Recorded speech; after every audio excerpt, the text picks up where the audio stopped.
1425 दिनों तक, एक ऐसा दौर जो इतिहास के पन्नों में हमेशा के लिए दर्ज हो गया। ये वो समय था जब साराजेवो शहर एक भयानक घेराबंदी का सामना कर रहा था। साराजेवो ने मॉडर्न हिस्ट्री में एक कैपिटल सिटी का सबसे लंबा घेराव सहा। ये घेराव सिर्फ एक सैन्य घेराबंदी नहीं थी, बल्कि एक शहर और उसके लोगों की आत्मा पर हमला था।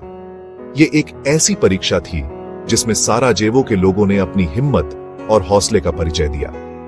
अप्रैल 1992 से फरवरी 1996 तक इसके लोगों को रोजाना अनगिनत चुनौतियों का सामना करना पड़ा। हर दिन एक संघर्ष था, हर पल एक इम्तिहान था। शेलिंग जो लगातार शहर पर बरसती रही। ये गोले सिर्फ इमारतें नहीं गिरा रहे थे, बल्कि लोगों के दिलों में डर और दहशत पैदा कर रहे थे। स्नाइपर फायर जो हर गली, हर नुक्कड़ पर मौत बनकर मंडरा रहा था। स्नाइपर्स की गोलियां शहर के लोगों को घरों में दुबकने पर मजबूर कर रही थीं और भूख का सामना करना पड़ा। खाने की कमी ने लोगों को कमजोर कर दिया था, लेकिन उनकी हिम्मत को नहीं तोड़ पाई। शहर की जिंदा दिली डर और सर्वाइवल में बदल गई, लेकिन उम्मीद की लौ बुझने नहीं दी, क्योंकि 65% से ज्यादा बिल्डिंग्स डैमेज या डिस्ट्रॉय हो गई थी। शहर का ढांचा पूरी तरह से चरमरा गया था, लेकिन लोगों का हौसला बरकरार था। हॉस्पिटल्स को स्ट्रगल करना पड़ा, बिजली और पानी गायब हो गए, जिससे मरीजों का इलाज करना मुश्किल हो गया, और खाने की कमी हो गई। जरूरी सामान की किल्लत ने लोगों की मुश्किलें और बढ़ा दी। फिर भी इतनी तबाही के बीच आम लोग हीरो बन गए। उन्होंने एक दूसरे का साथ दिया और मुश्किलों का डटकर सामना किया। माओ ने मेकशिफ्ट स्टोव पर खाना बनाया ताकि उनके बच्चे भूखे न रहे। टीचर्स ने बेसमेंट्स में क्लास ली ताकि बच्चों की पढ़ाई जारी रहे, और इंजीनियर्स ने बिजली ठीक करने के लिए अपनी जान दांव पर लगा दी ताकि शहर में रोशनी बनी रहे। विरोध के इन कामों ने साराजेवो को डिफाइन किया। यह बताया कि यह शहर हार मानने वाला नहीं है। सिर्फ सर्वाइवल नहीं, बल्कि अपनी मानवता को सरेंडर करने से इनकार, ये साराजेवो के लोगों का सबसे बड़ा हथियार था। पड़ोसियों ने खाना शेयर किया, एक दूसरे की मदद की, एक दूसरे के बच्चों का ध्यान रखा, उन्हें सुरक्षित रखने की हर मुमकिन कोशिश की, और उम्मीद को जिंदा रखने के लिए कहानियां सुनी ताकि लोगों का हौसला बना रहे। असली लड़ाई शहर की आत्मा के लिए थी, उसकी पहचान और संस्कृति को बचाने के लिए थी, जो रोजाना के साहस और एकता के काम में लड़ी गई, हर दिन एक नई उम्मीद लेकर आई। साराजेवो की रेजिलियंस उसका सबसे बड़ा हथियार बन गई, जिसने उसे हार मानने से रोक दिया। जैसे ही साराजेवो को काट दिया गया, एक डेयरिंग प्लान सामने आया। एयरपोर्ट के नीचे एक सुरंग खोदना। लगातार खतरे के बीच हाथों से बनी टनल ऑफ होप शहर की लाइफलाइन बन गई। 800 मीटर लंबी, इसने घिरे हुए लोगों तक खाना, दवा और फ्यूल पहुंचाया। आम नागरिक और सैनिक इसके तंग, कीचड़ वाले रास्ते से सामान पहुंचाते थे। सुरंग ने घायलों के लिए एस्केपिंग का रास्ता भी दिया और बाहर की दुनिया से एक जरूरी लिंक भी। इसका अस्तित्व सभी साराजेवंस द्वारा शेयर किया गया एक रहस्य था, इंजीन्यूइटी और डिफायंस का एक सिंबल। सुरंग ने साबित कर दिया कि घेराव में भी साराजेवो की भावना को तोड़ा नहीं जा सकता। यह उम्मीद थी जो अंधेरे से निकली थी। काओस के बीच आर्ट साराजेवो की शांत बगावत बन गई। यह सिर्फ दीवारों पर पेंटिंग या कविताएं लिखने के बारे में नहीं था, यह शहर की आत्मा को जीवित रखने के बारे में था। सेलिस्ट वेड्रान स्मेलोविच ने अपनी जान जोखिम में डालकर एक मैसेकर वाली जगह पर अल्बिनोनी का अडाजियो बजाया, एक ऐसा गाना जो दर्द और सुंदरता दोनों को एक साथ दर्शाता है। 22 दिनों तक स्नाइपर्स के सामने एक हर विक्टिम के लिए यह एक शक्तिशाली श्रद्धांजलि थी, एक ऐसा कार्य जो डर को चुनौती देता था।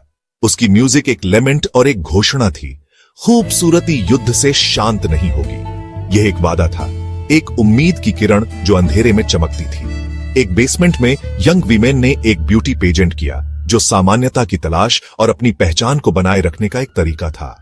एक बैनर पकड़े हुए, डोंट लेट देम किल अस। यह सिर्फ एक नारा नहीं था, यह एक गुहार थी, एक दुनिया से मदद की पुकार।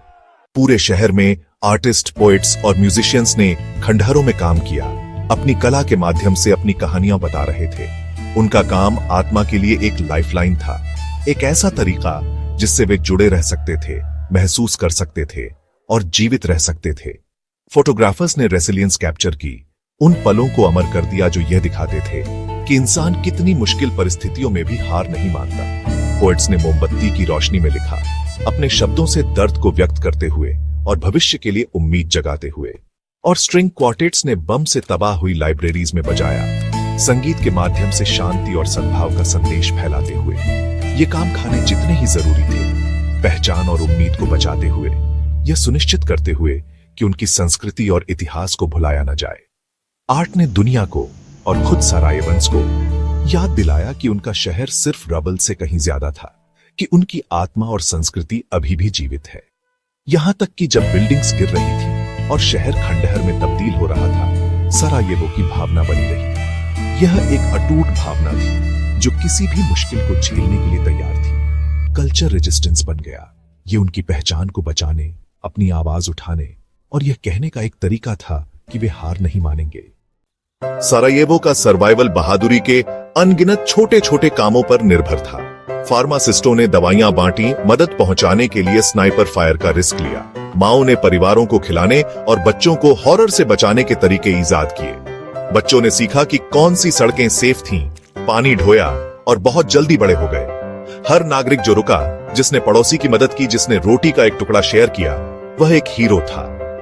इंजीनियर्स ने हॉस्पिटल की लाइट्स ऑन की, लाइब्रेरियंस ने किताबें बचाई और रेडियो ऑपरेटर्स ने उम्मीद जिंदा रखी। शहर की सहनशीलता इन शांत रोजमर्रा के कामों का एक मौजिक थी।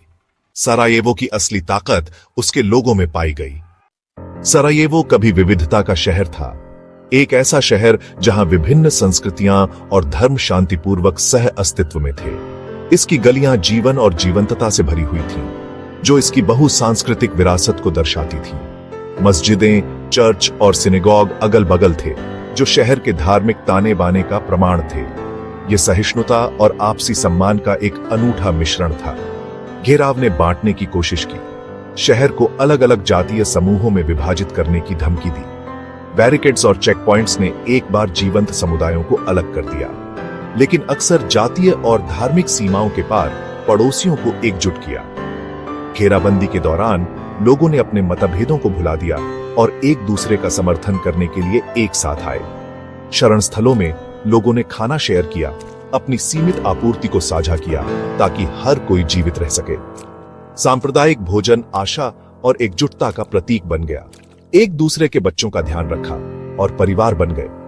पड़ोसी एक दूसरे के विस्तारित परिवार बन गए, एक दूसरे को सहारा और सुरक्षा प्रदान करते हुए। ला बेनेवोलेंसीजा जैसे संगठनों ने, जो एक यहूदी समूह था, सभी को दवा और खाना दिया, जरूरतमंदों की परवाह किए बिना कि वे कौन थे या वे कहां से आए थे। चाहे उनकी पृष्ठभूमि कुछ भी हो, उनकी पृष्ठभूमि, जातीयता या धर्म की परवाह किए बिना हर किसी को मदद की पेशकश की गई। डॉक्टरों ने मोमबत्ती की रोशनी में सर्जरी की, संसाधनों की कमी के बावजूद जीवन बचाने के लिए अथक प्रयास किया, हर आने वाले का इलाज किया। उन्होंने बिना किसी भेदभाव के हर घायल व्यक्ति को देखभाल और ध्यान दिया। हॉस्पिटल एकता और करुणा का प्रतीक बन गया। यह घेराबंदी के बीच आशा की किरण बन गया। घेराव ने समुदाय की एक नई भावना को जन्म दिया, एक बंधन जो प्रतिकूल परिस्थितियों में जारी था, जो नफरत से ज्यादा मजबूत थी। एकता की भावना विभाजन और पूर्वाग्रह को दूर करने में मदद करती है।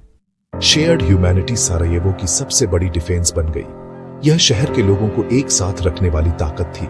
संकट में करुणा ने विभाजन पर जीत हासिल की। यह सरायेवो के लोगों की अदम्य भावना का प्रमाण था।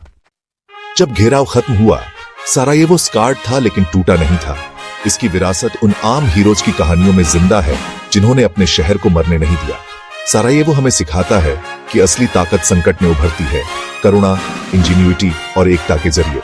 सेलेस्ट टनल खोदने वाले माएं और बच्चे सभी ने दिखाया कि हीरोइज्म हम सभी के अंदर है। उनकी एकता एक विभाजित दुनिया में एक पावरफुल मैसेज बनी हुई है। सरायेवो की कहानी मानवता की गहराइयों के बारे में चेतावनी देती है, लेकिन इसकी ऊंचाइयों से इंस्पायर करती है।